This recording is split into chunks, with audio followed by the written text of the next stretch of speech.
Welcome back, everybody. For a lot of people, loving the skin you're in isn't as easy as it sounds. It seems much easier to criticize and find fault with our bodies than to appreciate and accept them just the way they are. Why has this become the norm, and what can we do to change it? Here to help is the author of Hey Ladies, Stop Apologizing, from McMaster University, Professor Maya's back.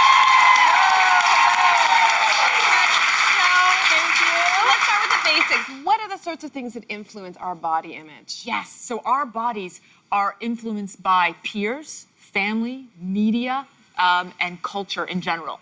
But most people think body image is just an issue for young girls or women, and it's not. Men deal with this too. Regardless of race or sexuality, we're all battling these issues. And instead of always asking, does our body look good? We need to focus on body functionality. What can our bodies do? And this is really, really important if we are going to push back and challenge these ideals about what beauty, fitness, and health mean. So, is it okay not to love our bodies sometimes? Absolutely, absolutely. Our bodies are a spectrum of emotions. And the body positive movement right now is all about love, love, love your body. All right, fine. Sometimes we do, right? Sometimes we do love our bodies, but sometimes we don't. Sometimes we don't even want to think about our bodies. And that's totally, totally okay. How we feel about our bodies is a very fluid state. It's not an end destination. My issue with the body positive movement is all the bodies that are ignored or erased. What about fat bodies, black bodies, trans bodies, disabled bodies, pain bodies, chronic illness bodies? What about those bodies? Sometimes our bodies don't feel beautiful or good, and that's okay. You say, I think a lot of people can relate to this, that we can get into a negative self-talk loop. And we say things like, I hate my thighs, or I hate my tummy, or I can't fit into my skinny jeans. Where does that come from? Why are we doing that to ourselves? Okay, so that is called fat talk. And this is this disparaging dialogue about our weight, our body, our appearance, and sadly, it has become our default conversations. The average woman has 13 negative body thoughts a day. And if we are not directly, it is terrible. And if we are not directly disparaging our bodies, then we're judging other women or listening to other women shame their bodies. So why do we do this? Two reasons. One is it is a call for distress. So instead of saying, Lainey, you know what? I'm sad today. My anxiety is through the roof today, right?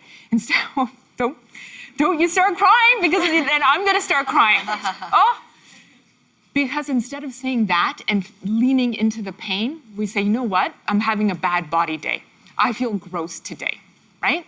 And the second reason is, instead, we use fat talk as a form of validation. We want to get validation from our peers. And I'm going to give you an example. You go to a clothing store and you go to a change room and you come out and you've got your friends with you and you say, oh my gosh, I look so gross and fat in this outfit. What are you expecting your friends to say to you? Yes, exactly, because we don't want to feel vulnerable. We just want to know that we're valid. And that's the problem.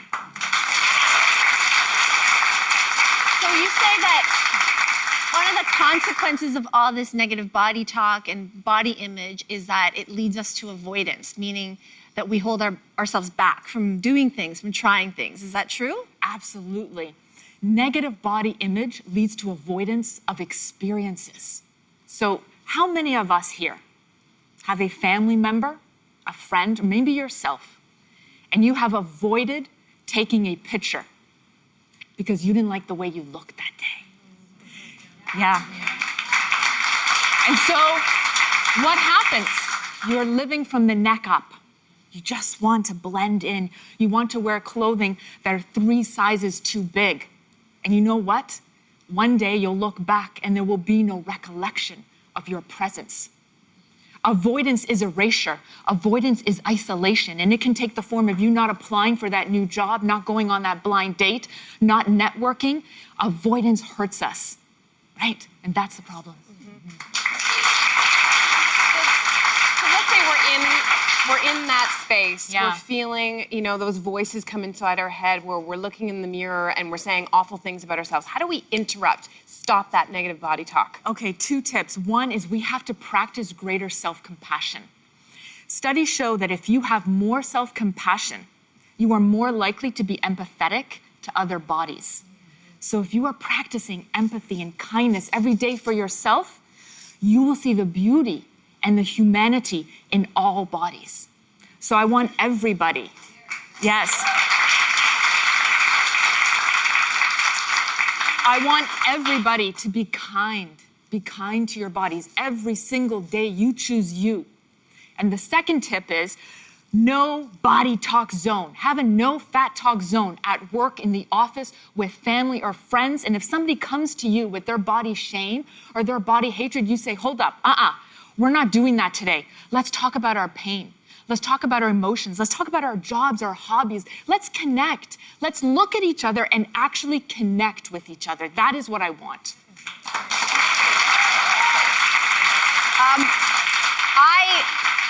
I know this as a woman, Yeah. being raised as a woman and now raising a daughter, that I see that this stuff starts early with our kids. Yeah.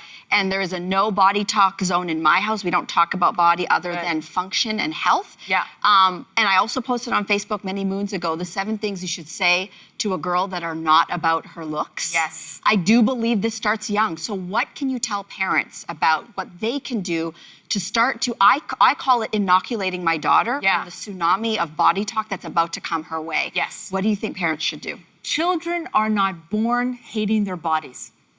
Nor, I can't even look at you, oh my goodness. This is such an emotional issue for me. My whole life I've been surrounded by women who hate their bodies, whether it's my friends or my colleagues or my students, right? And this is such an issue. Children are not born hating their bodies. They are not born hating the bodies of other people. And let me give you a personal example. I have a 5-year-old daughter. And within 1 month, we had 3 instances of fat bias. So a little boy said to us, I can't have that chocolate because I'm going to get fat. Wow. A little girl said, my mommy's on a diet again, she needs to lose weight. And the third one said, I looked in the mirror and I felt skinny. And she's 5. And that, it is awful and it's heartbreaking, right? So what would be the main takeaway from all of this? What's something that we can all work on and think about now? That we are all imperfect bodies. We are just trying to find our way through, and that is totally fine. And I want every single person here to apply for that job. Go put that bikini on, go hit that beach, apply for whatever you want. I don't want you to hold yourself back, hold yourself from your goals because you think you don't have the right body. Listen, I have cellulite. It's right here. My hair comes from a box. And you know what? You know what? I'm enough. And you're enough. And I want everybody out here, all the men, all the women, go out there, be kind to your bodies and be kind to all the other bodies you come across. Professor Meyer, you are always more than enough for us. It's always great to have you. Thank you so much. Head to thesocial.ca after today's show for more on her work and where to find the book, Hey Ladies, Stop Apologizing. We're coming right back with more.